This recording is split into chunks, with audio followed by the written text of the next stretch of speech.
CATV is proudly presented by Toyota. Hashim, I'm not trying to say you're in bad form, but it's been a few innings since you got 100.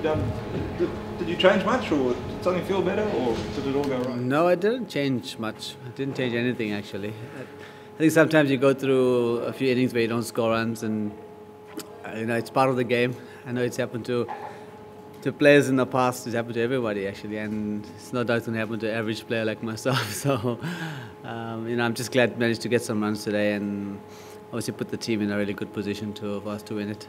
Was the pitch? I mean, it's a very different pitch from Centurion. Was this the kind of pitch where it did work for your particular game? Do you think?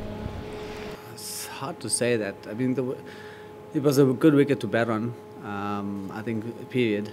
Fortunately, we had some runs on the board as we saw in the first innings. AB and JP really knuckled down and managed to get a big score on a wicket that we thought would be difficult to score on. I kind of felt that as the game progressed, the wicket might have got better to bat.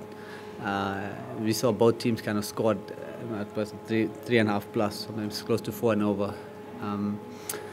So I think that our bowlers showed great skill towards the back end of the day to bring it out for us. But I think it was just a good batting deck all round.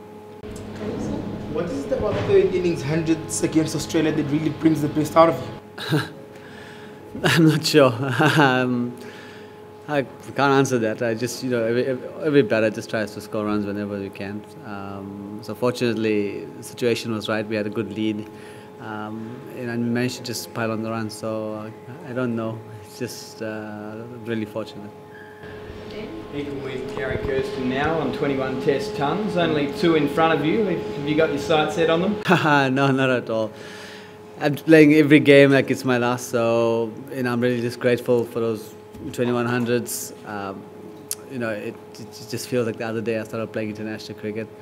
So I'm just really glad that it's in a winning cause as well. I think that's the best thing, when you score runs and the team wins. So just glad to be ticking it over. Hash, did dislocating your finger play into how you played at all? Was it causing you any discomfort? Yeah. Fortunately, we got a good physio, and there were some painkillers involved, so it managed to just kind of numb the pain occasionally. But I had it strapped up quite nicely, and fortunately, there were occasions during the innings when I think the painkillers were more off, but by and large, it was pretty fine. In Centurion, which strikes you on the head and makes you and plenty of your teammates look uncomfortable, here not so much. Is it just the pitch you can put that down to, or what do you think was the difference there? Mitch Johnson, the difference between in Centurion when he had a few of you hopping and hit you with that bouncer compared to how he's performed here and how you and most of your teammates were able to manage him. What do you think the difference is? Yeah, I think the wicket was vastly different. We know the one at Centurion was a lot harder and a lot more variable in bounce, and I think for any team or for any match when you got variable bounce, it's a lot more difficult to face. And this wicket was a bit true. And the pace on it was a bit slower as well. So I think the wicket was a lot better friendly compared to Centurion wicket. I think it was a good sort of mental win to have heading into that third test that everyone can stand that big tall and knowing that Mitch is a mere mortal. No, never. Everybody's mere mortals, to be honest with you. So no, I didn't really think of it in that respect. I think it was just we knew that PE is that type of wicket. I mean, those of us who've played domestic cricket here for many years know that this is what we kind of expect from PE. Hashim, going into the final test at 1-all and having won the second test as opposed to 1-all losing the second test, what impact do you think that has for you as a team? Yeah, without a doubt, winning the second test kind of gives you a bit more momentum, a bit more confidence in the team. Guys got hundreds, guys have been bowling well, so it's probably a better situation to be in, going in 1-all and having won the second game. When you look at the context of the last session, what happened just before tea, how important was David Warner's wicket considering how well he bats in the third and the fourth innings? Yeah, David batted well. Fortunately, JP got him out, and I think on this type of wicket and with the ball reverse swinging, it was going to be difficult for any new batter coming in, and that's what it proved to be. As we, out in the middle when he and Rogers had a good partnership going, we always just kept believing that we'd be only one wicket away before we can really make inroads. So if you got in on this wicket, you could just hang in and bat as those two guys showed in the opening partnership. But for a new batter coming in, it was never easy. And fortunately, we kind of made use of that.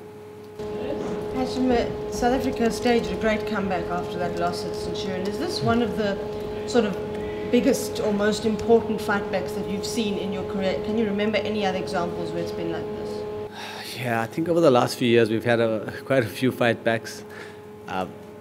You know, I would say fightbacks to win the test as well as fights back to hold on to draws. You know, like the one at Wanderers, the one at Adelaide. So there's, you know, over the last few years there's been some really memorable test matches, and this one does go down as one of them because we came out on top.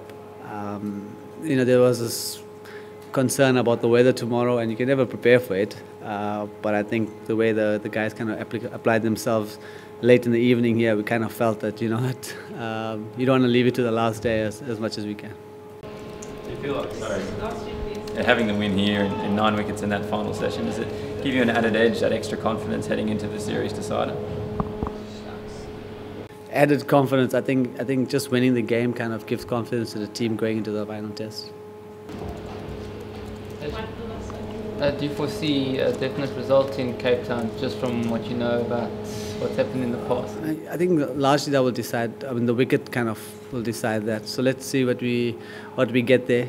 You know, we know that Newlands has been a happy ground for the Proteas over the last few years. But you know, the Aussies are a good team, and there's a lot riding on the last game. So fortunately, we've got a momentum, and that's what, you know, we're going to try and take that, you know, carefully. But going into the last test, I think you've got to really assess the conditions there as soon as we can.